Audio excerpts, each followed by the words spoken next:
This Warlock build surprised me with its capabilities because Bungie buffed this exotic right here, making it so much better, and we'll get into that in just a moment. First, take notice of the gameplay behind me here. You'll see that I'm utilizing this build in Master Raids, Grandmasters. I'm going to break down exactly what we're using and why we're using it. Broodweaver Warlock is the subclass of choice for this build, and previously in this season, I've promoted a ton of Solar Warlock builds, and they are still really good. But one thing to keep in mind is that Bungie has addressed that there is a serious restoration bug currently. It's going to get fixed in the mid-season patch, but until it does, it kind of puts a damper on a lot of those restoration builds, which led me to try out Strand Warlock builds in the meantime. We're going to be getting a ton of our super, the Needlestorm, back really fast due to having extremely high intellect. The Rift of choice is going to be a healing rift. You'll definitely want this for survivability. Burst Glide, Arcane Needle, and then onto our grenade now. I'm going to be choosing Threadling Grenade for this build because ever since I first saw Broodweaver, I wanted to create a build that leaned heavily into Threadlings, and this might very well be the best one of them all. The fantasy that I had with this was the ability to throw infinite Threadlings and basically just have them clear all the ads, doing all the hard work for me. But I did also experiment with a grapple build where I constantly used grapple melees, creating Threadlings as well. But that's a variant from this build currently, and you can see some of the gameplay behind me here. If you want that video, then smash the like button and I might make it in the future. Like this video or I'll kiss your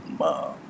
For the aspects, we're going to go with Weaver's Call, so that way when we cast our Rift, we're going to get 3 free Threadlings. And for the other aspect, we chose Weave Walk. Again, this is just for survivability. Every now and then, you're going to have to pop your Weave Walk when your Healing Rift runs out, just to get out of dodge, get out of danger. And for the 3 fragments, we're going with Thread of Evolution, which is that those Threadlings that we're trying to spam a ton of will travel farther and deal more damage. Plus, this gives us 10 more intellect, which is important for this build. The next fragment is Thread of Rebirth, which is going to create Threadlings for every strand final weapon blow. And the reason why this one is so important is because we're using the exotic sidearm, the Traveler's Chosen. And if you have the catalyst for Traveler's Chosen, it actually gives it osmosis. So you throw your Threadling Grenade, this is now a strand weapon, meaning that every kill you get with your Traveler's Chosen is going to give you those Gathering Light stacks on top of creating Threadlings from each and every kill, which you can then later consume your Gathering Light stacks to get your abilities back really fast, creating a really fun infinite Threadling gameplay loop. And lastly, we're just going with Thread of Generation, which is just dealing damage. It's going to give you more Threadling grenades. The beauty of this build is that it's extremely simple. Now that we have the subclass set up, let's go through the weapons. Like we mentioned before, you're going to need Traveler's Chosen and the Catalyst. As far as your energy weapon or your power weapon, it really doesn't matter too much. Just use whatever power weapon you need for DPS within that activity, whether it's a sword or rocket, because the focus of this build is using the Traveler's Chosen to clear as many ads as possible so that we can spam as much abilities as possible until we get our super. Once we get our super, it's go time to do crazy high amounts of damage. We're going to throw our Needlestorm, and then due to the rework that Bungie did to the exotic Apotheosis Veil, you'll then be able to spam all of your abilities. Bungie's rework to this exotic made it so that it now grants 66% fixed grenade and melee ability energy per second for 8 seconds. So that's basically like 8 seconds of complete mayhem. Throw your nade, throw your melee as much as you want during that period of time. And for myself personally, when I was heading through the Abyss in the Master Crota's End, what I decided to use for this was grapple melee. And in doing so, when you pop your super, you can basically hit about 4 or 5 grapple melees consecutively, which makes it very easy to make it to the end of the raid. I honestly love the rework that Bungie did for this. This makes this exotic so much fun for Well-Lock and Strand, and really any other subclass, so long as you can get your supers back really fast, which is why we're leaning heavily into intellect for this build. And I'm going to break down all of the mods that we have on our armor. First up, we have Font of Wisdom. This is going to give you plus 30 intellect when you have any armor charge, and we'll be getting armor charges very easily by picking up orbs of power from getting strand weapon kills. And remember, Traveler's Chosen is a strand weapon because of the perk Osmosis, so it will be making a ton of orbs for us, on top of creating Threadlings, and on top of giving us our abilities back, which makes this gameplay loop so much fun. The last mod that we slot on here was Radiant Light, which is that casting your super gives nearby allies armor charge, and is just a nice complement to the build because you're going to be popping your super so much, but is really not necessary. It doesn't tie into the exact gameplay loop, it's just being more helpful to your teammates. Now for the mods on the gauntlets, we have Firepower, which is going to be your grenade final blows, create orbs of power for you. This is going to be very helpful, so you have 2 different sources of creating those orbs so far. 1 from getting Traveler's Chosen kills, and 2 from throwing your grenade. The Threadlings go out, they seek enemies, they kill them, and make orbs for you. And due to the fragment that we have on there, they're much more powerful and they seek further, so they're more than likely able to get you those kills. And then the other 2 mods are going to also complement that as well, which is Bolstering Detonation and Momentum Transfer. If you cause damage with your grenade, you're going to get a a reduction to your melee and class ability cooldowns, which just equals more ability spam. Now moving on to the chest piece, just put on whatever resists are necessary. I almost always find myself using melee damage resistance, except if I'm going into a GM, because I'm not trying to get close to the enemies, but teach their own. Whatever resist you want to put on, go for it. Now moving on down to the boots, we're going to go with a recuperation mod, so that way when we pick up those orbs, we're going to get some health. This is going to give us a good amount of survivability. And then to stack with that, I just went with double strand weapon surge, so that way our Traveler's Chosen was just that much more powerful and that much more potent. I found that when I didn't have this on, it was much more difficult to clear the adds and enemies, because even though it's an exotic primary weapon and does more damage to red bar enemies, it still suffers for having a lack of range due to it being a sidearm. So strand weapon surge was definitely very nice in my opinion. Lastly, we're going to look at the class item mods now. We're going to go with Reaper, so every time we pop our healing rift and then get a kill, we'll create another orb of power. This is our third orb of power source here, making it so that we have a ton of armor charge, so that we constantly have uptime for Font of Wisdom, giving us that plus 30 intellect. And with that as well, we have time dilation, which is going to make our armor charge decay a little bit slower, so that way again we keep that intellect. And lastly, I just went with Bomber, so that way every time we did pop that rift, we get our grenades back a little bit faster. And that's it for all the mods. The only other mod that I would put in here as a potential variation is that if you can slot it in here, if you can afford the intellect loss right here, putting in an Ashes to Assets in the helmet is extremely nice. For myself, unfortunately, if I did that, I would end up with 65 intellect. But if you're able to get to at least 70 intellect while keeping 100 resilience, of course, then this is actually a really good option for you here, so you can get your supers back that much faster. Now, the exact stats that I was looking for overall, of course, first and foremost, we want 100 resilience so we can stay alive. Then after that, we're going for exactly 70 intellect, so that way this paired with Font of Wisdom means that we basically always have 100 intellect. After getting 70 intellect, I then went with as much discipline as I could possibly get, so that way I could get my Threadling grenades back as fast as possible. And then after that, you can go with as much recovery and melee strength as you can possibly muster up based on what your armor stats are. And of course, mobility means nothing to this build, so keep that as low as possible. Lastly, we should mention the mods that are in the artifact. There are two that are really interesting for strand builds. The first is Horde Shuttle, damaging unraveled targets with a weapon occasionally spawns a Threadling, which is exactly what we want because we're trying to make a Threadling build here. So how are we going to be damaging unraveled targets? Well, with this mod right here, picking up an Orb of Power grants strand weapons unraveling rounds. And remember, picking up an Orb of Power gives you armor charge for your intellect, and throwing your grenade due to osmosis will make your Traveler's Chosen turn into a strand weapon, creating